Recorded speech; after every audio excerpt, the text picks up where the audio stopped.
जय माता दी दोस्तों, नवरात्रि का 7वां दिन माँ दुर्गा के 7वें स्वरूप का है, माँ कालरात्रि को समर्पित। आइए आज हम उनकी कथा विस्तार से सुनेंगे। माँ कालरात्रि का जन्म कैसे हुआ, रक्त बीज राक्षस कौन था, उसने किस तरह पूरे ब्रह्मांड पर आतंक मचाया था और माँ ने किस तरह उसका वध करके पूरे संसार को भय से मुक्त कर लिया।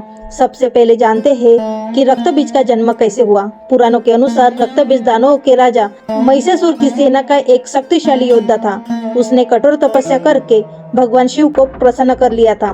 जब भगवान शिव प्रकट हुए तो रक्त बीज ने वरदान मांगा कि हे महादेव, मुझे यह शक्ति दीजिए कि मेरे शरीर से जब भी एक रक्त की बूंद गिरे, वहां उतरने पर ही एक नया रक्त बीज उत्पन्न हो जाए। भोलेनाथ ने उसकी तपस्या से प्रसन्न होकर वरदान दे दिया। अब रक्त बीज के शरीर से गिरने वाली हर एक बूंद उसका नया रूप बन जाती थी, यानी कि अगर उसे कोई घायल भी कर लेता तो उसके रक्त से नई सेना तैयार हो जाती। इसी वरदान ने उसे अजेय और अभिमानी बना दिया। वरदान पाकर रक्त बीज ने अपनी शक्ति का दुरुपयोग करना शुरू कर दिया। वह देवलोक पर आक्रमण करता, ऋषि मुनि की तपस्या भंग करता और साधारण मनुष्य को सताने लगता।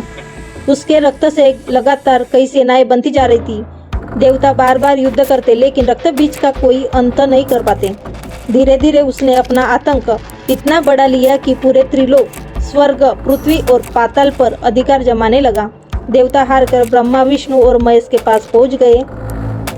देवताओं ने जब माँ दुर्गा से प्रार्थना की तो माँ ने कहा, रक्त बीज का अंत करना आसान नहीं है, उसके रक्त की हर बूंद नया दानव जन्म देती है। तब माँ ने अपना सबसे भयानक रूप धारण किया, माँ कालरात्रि का, जिन्हें अंधकार की देवी भी कहा जाता है। उनका शरीर इतना काला था, बाल बिखरे हुए थे, 3 अग्नि समान नेत्र भी थे और मुंह से अग्नि की ज्वालाएं निकल रही थी। उनकी उपस्थिति से आकाश में अंधकार छा गया था और राक्षसों के हृदय में भय समा गया था।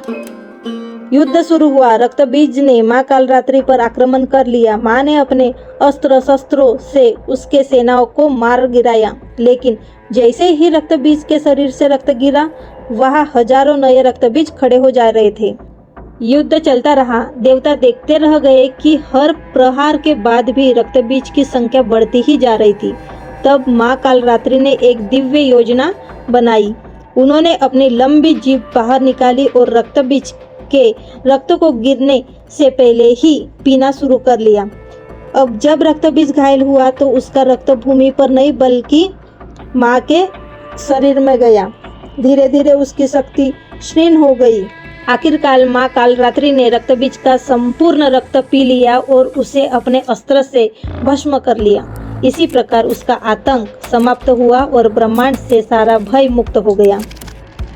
माँ कालरात्रि का यह स्वरूप हमें सिखाता है कि भय और अंधकार चाहे कितना भी बड़ा क्यों न हो, सच्ची शक्ति और भक्ति से उसका अंत निश्चित होता है। भक्तों के लिए माँ कालरात्रि शुभ और मंगलकारी है। इनकी पूजा करने से भय दूर होते हैं, शत्रु नष्ट होते हैं और घर में शांति और समृद्धि आती है। माना जाता है कि कालरात्रि साधक को सिद्धियां, रिद्धियां और अद्भुत शक्ति प्रदान करती है। आइए पूजा विधि विस्तार से समझेंगे।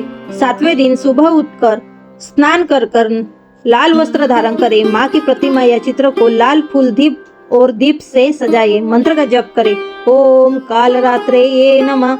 माँ को गुड़ और धानिये का भोग अर्पित करें। पूजा के बाद यह प्रसाद परिवार और मित्रों में बांट दे। ऐसा करने से जीवन भय मुक्त और सुख समृद्धि से भर जाता है। तो इस प्रकार माँ कालरात्रि ने रक्त बीज का वध करके पूरे संसार को भय से मुक्त कर लिया था। उनका संदेश यही है कि अंधकार चाहे कितना भी गहरा क्यों न हो, माँ शक्ति और भक्ति से हर भय और संकट समाप्त हो सकता है। अगर आपको यह वीडियो अच्छा लगे तो एक लाइक, चैनल को सब्सक्राइब जरूर से कीजिए और कमेंट में जय माँ कालरात्रि अवश्य लिखिए।